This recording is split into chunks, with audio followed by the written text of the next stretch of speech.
What's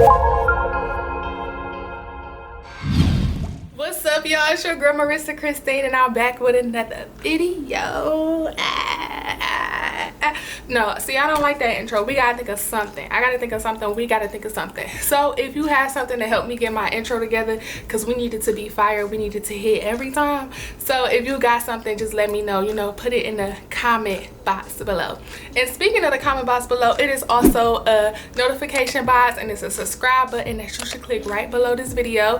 And subscribe, share, like, comment, whatever you want to do. Just get it out there, y'all. If it speaks to you, you know, that's the only thing I'm asking. That, you know, if you connected with it and if you feel like someone else can connect with it as well, just make sure you send it out.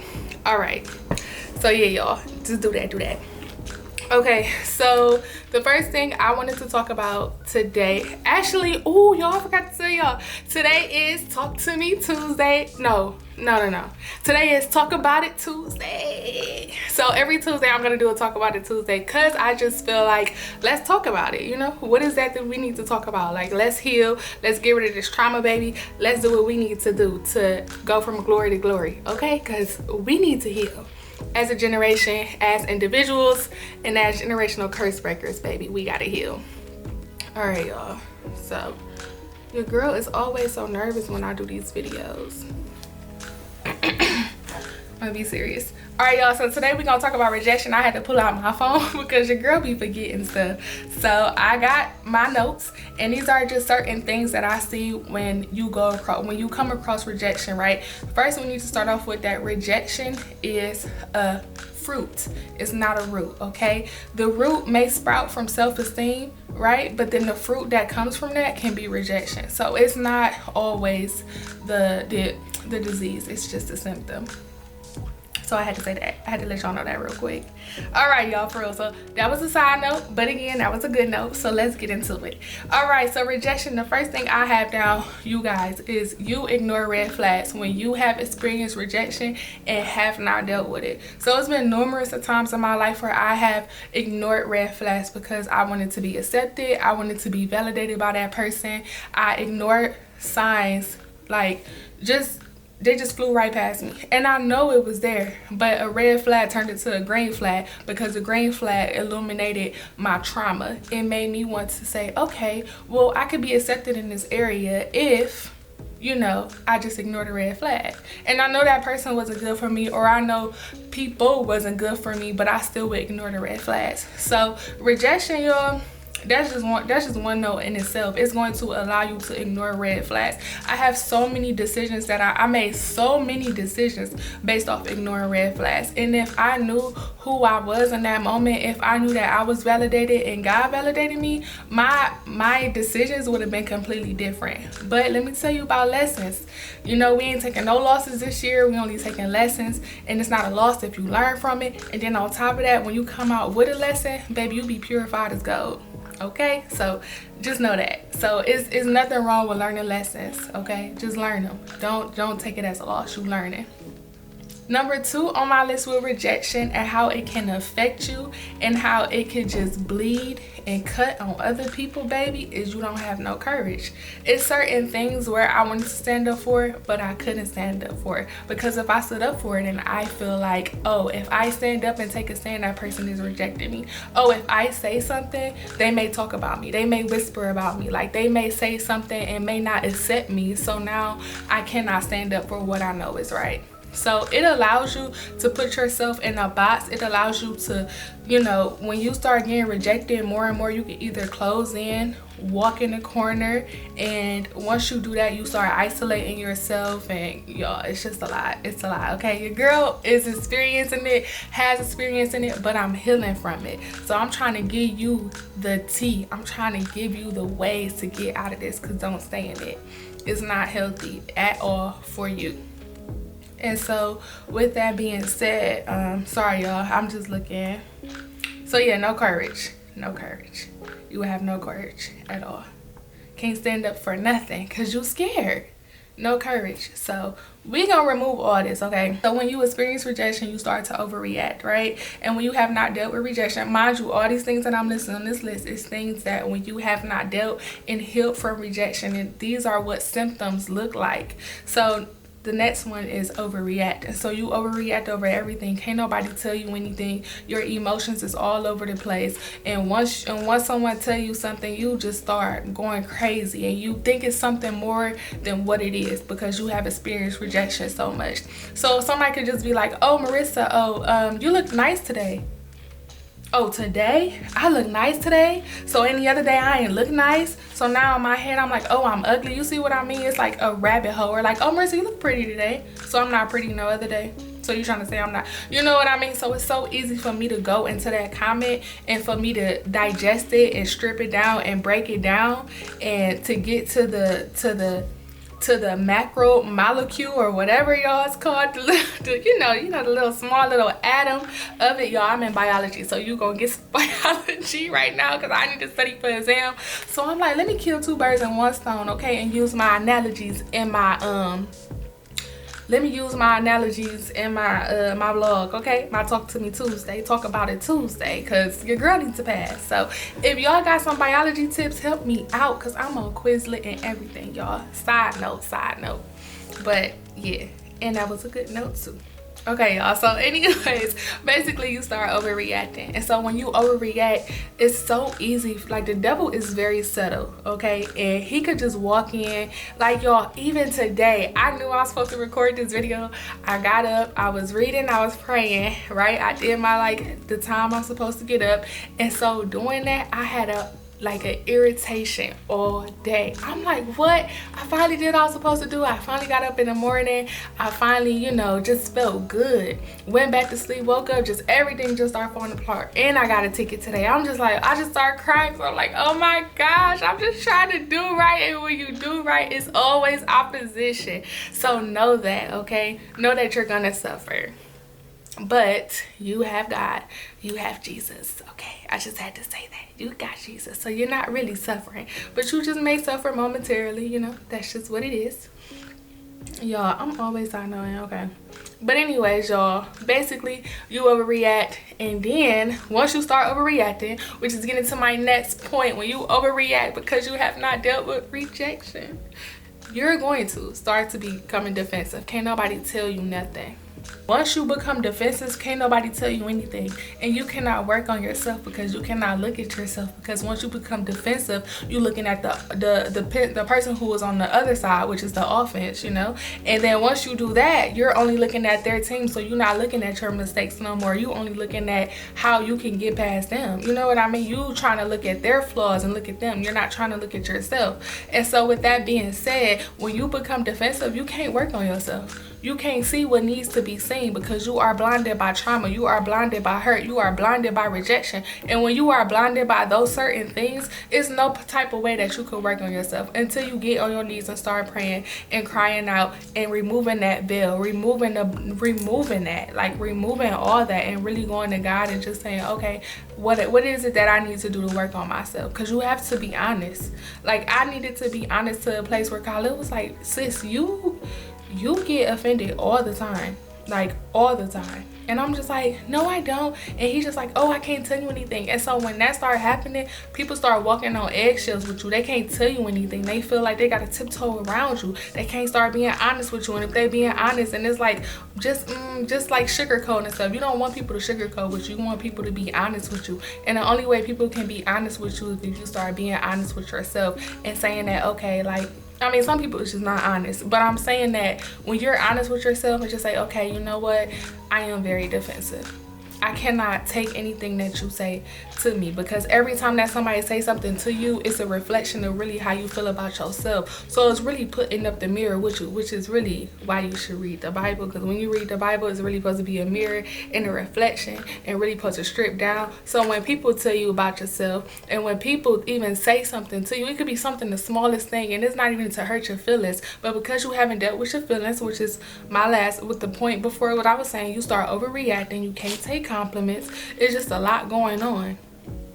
It's a lot going on, y'all. So I'm just trying to tell you to heal, okay? We gonna heal together, because your girl's still going through it. It's not as bad, but once you start noticing it, you could begin to say, okay, oh, let me capture this thought. How can I respond differently? Because once you know better, you should do better. That's not always the case, but once you begin to realize and understand, okay, this has happened, this has happened, I can respond to this differently. And once you start understanding how you respond to things, and you see how you were responding to things, now you can make a decision and a choice to be different and to be better at how you used to be. So y'all, you know, we just gonna do better, especially your girl, because I'm just like, oh my gosh, I'm honestly, y'all, I'm not as defensive as I used to be, but because of me being defensive and that stripping away, I'm not as defensive as I used to be, because that's, you know, a thing. Me being defensive, it had to strip away. And once that's stripping away, again, which is going to my next point, y'all, these just all flowing together, it's being sensitive. I'm very sensitive, y'all. I'm very, very, very sensitive. It's like people can't even joke with you, because you think that every time somebody joking with you, it's the truth, or they really mean what they say. And you know, I have heard that, and I wouldn't say it's not true, but I have heard that there's a truth to every joke, but then that's not true, because it's not. You know what I mean? Some people's intentions are ill when in a joke. Some people do have malice, but other people, our intentions is pure and they just want to be funny. But I think when the joke was always on me and I always rejected myself, and when people would say a joke about me, I'd be like, oh, so that's how you really feel, huh? Okay, yeah, I'm sensitive. I can't take a joke. It wouldn't even have to be a joke that's really tearing me down, but it was a joke that I'm like, wow. And then make me look at myself and be like, okay, like, you don't like me, or, you know, it just be crazy thoughts. Like, I'm trying to think of a joke that somebody said the other day.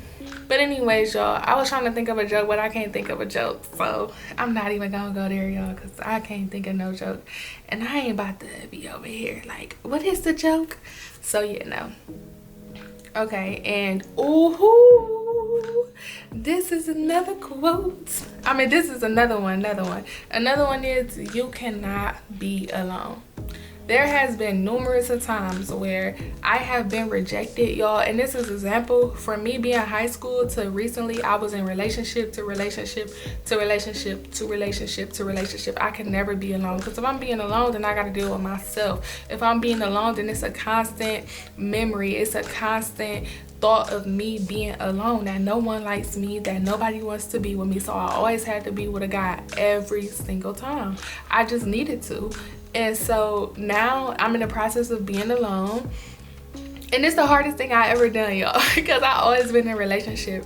But now I can truly say that I love being alone, because I'm really understanding who Marissa is, what Marissa want, what Marissa love. It was probably, being alone is the hardest thing for me, because I know if I was alone, I had to deal with issues that I didn't want to deal with. I know me being alone has, you know, covered my rejection. And so now, because rejection is uncovering, I needed to be alone. I needed to be alone and deal with everything that I needed to deal with. So yeah, y'all, I'm alone now, child. So that's how you know I'm beating rejection. Because before, I would have been like, where my boo at? I need to talk to somebody on the phone. Where you at? Call me, boo. I love you. You know, anything. But now it's not like that. So I should really act one day. I'm gonna act one day for sure.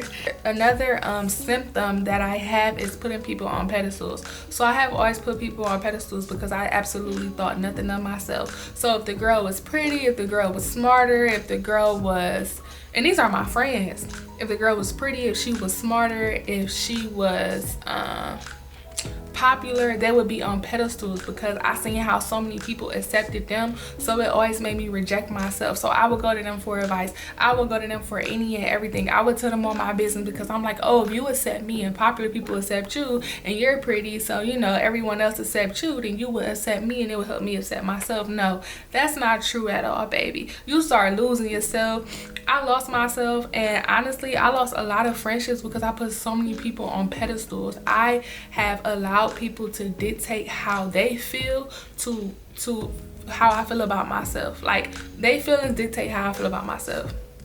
If my friend don't compliment me, I would have been like, oh, so I'm not cute to her, and she was cute. You know what I mean? If I don't fit in and she didn't take me somewhere, or I didn't go anywhere and I wasn't invited, I would instantly be in my head like, okay, I'm not worthy enough to be around. But mind you, this all comes from a place of rejection.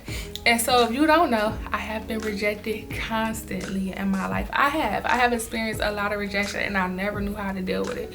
From, you know, my inner circle, from the outer circle, to just experiencing rejection all the time. And it has put me in a position to look at other people. It has put me in a position to put other people on pedestals. It put me in a position to act out in class. It put me in a position to just not be myself, and I never knew who I was, because I always wanted to be like somebody else, because the people who you know were accepted at the time, or B, just being a hoe and be in this small little space. And so you start to hide with rejection. You start to go in this corner. You start to say, okay, I'm not enough. You start backing up. You start going into this dark corner. Then, you know, when you're in a corner, what is it?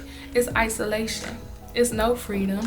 You trapped. It's like people who feel like claustrophobic, like, oh my gosh, like it's like you like that in a corner. So yeah, y'all, I just had to tell you. I just had to tell you that. But for real, like, isolation and putting people on pedestals, I think was one of my biggest flaws that I had about myself. Putting people on pedestals has always affected me and affected my relationships, because then when people really show their true colors, you like, so you pretty, and you know, that's why they say like it doesn't matter about the outside, it's really the inside beauty. Because somebody could be pretty but their attitude is nasty and stank. Somebody could be popular and they not real. So what do I gain from that? Absolutely nothing. I see the truth. I see how people really move, and I see that my expectations and the pedestals that I put on people are not where they should be. And the only person that you should put on the pedestal is God. Nobody else should be your standard.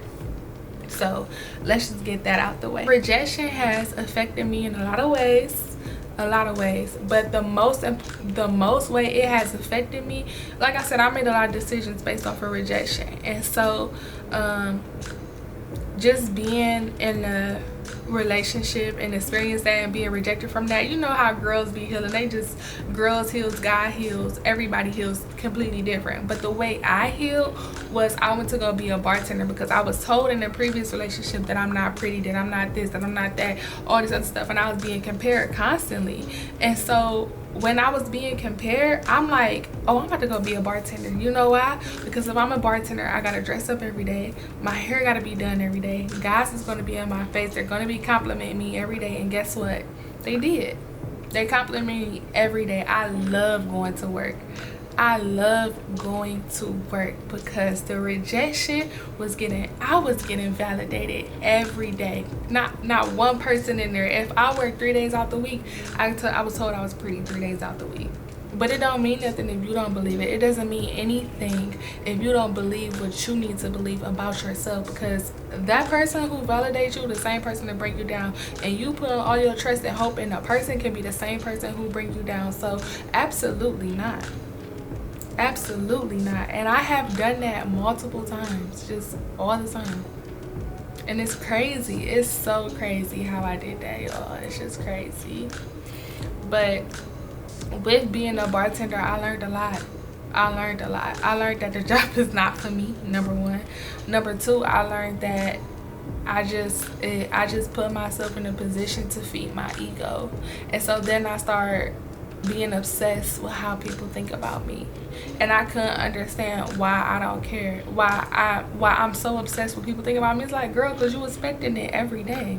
And so one day, if I don't get a compliment, I'm feeling bad about myself. Oh, I must not be pretty, because you put your hope and your expectations in people when it should only be in God, or when it should only be when you know how you feel about yourself. And I'm like, dang, why I don't know how I feel about myself? But it's because of rejection. It's because of things that I have experienced in my life and that I'm still experiencing. And so you're going to keep experiencing rejection till you know how to deal with it, because you're always going to experience it. Sometimes it may be more intense than others, other times it may not. But I'm like, what do I need to do to deal with rejection? And so now I'm just really working on myself, y'all. I really don't have the tools right now to let you know, but I can know that once you know who you are, certain stuff just gonna start just rolling off. You know, I was reading this book, and this guy said 90% is how you deal with it. 10% is the problem. 90% is how you deal with the situation. How do you deal with rejection? What are you telling yourself after the rejection? They say rejection is redirection. So if you reject me, fine. If I'm not for you, fine. You're missing out. I'm not missing out. You missing out on this blessing, you know. So you got to tell yourself that. You got to tell yourself that you're not just blessed, you are the blessing. Like, you have to tell yourself, by the way, that's in my bio now, y'all. But you got to tell yourself that all the time. Like, you have to be genuine with yourself. You got to be authentic. You have to be honest. You have to be honest with yourself. If you're not honest with yourself, then it's not going to work. But you gotta be honest with yourself. You have to be. And y'all, that's all I really want to talk about today. Y'all know, so I'm getting nervous. I get nervous normally, and today I was looking at here and not here, because y'all, let me tell you too, I don't have my contacts in. So because I don't have my contacts in, I'm able to look straight here, and I look at myself and I judge myself. So that's just something else I'm working on too. But I hope this video did something for you. I hope this video have encouraged you and help you look at yourself in a different way, knowing that you are beautiful, you are smart, you are intelligent, that is nothing wrong with you. Like, get out your head, y'all. I was in my head, and it makes me cry every day to realize how much I am coming out my head, because I was in my head all the time. Even today, I'm in biology class. This girl, and I could have got offended, she was like, we need smart people in our group. Like, and I'm just looking like, you know, I was shocked. I was stunned for sure. But the moment I said, I'm like, it's not that we not smart, we just don't apply ourselves. And this guy was like, absolutely. Like, it's not that we're not smart, we don't apply ourselves. So that day, today in class, I applied myself. And when I told you they was coming to me for the answers, because I always felt like I wasn't smart. It's like, no, it's not that you're not smart, you don't apply yourself. It's not that you're not pretty, you may just not take care of yourself. You know what I mean? And everyone is beautiful. Don't go into the standards of this world, because what we see is completely different than what God sees. So, y'all, I love you guys. I hope that, you know, this was able to hit differently. I hope that, you know, you can send it and share it to somebody, like it, subscribe. I appreciate it. Let's talk about it Tuesday, okay? Thank you for tuning in to that. And I love you guys, and I will see you next week. And I'm going to talk about my car accident and just how I'm healing and the exercises that I'm doing. So, thank you. Bye.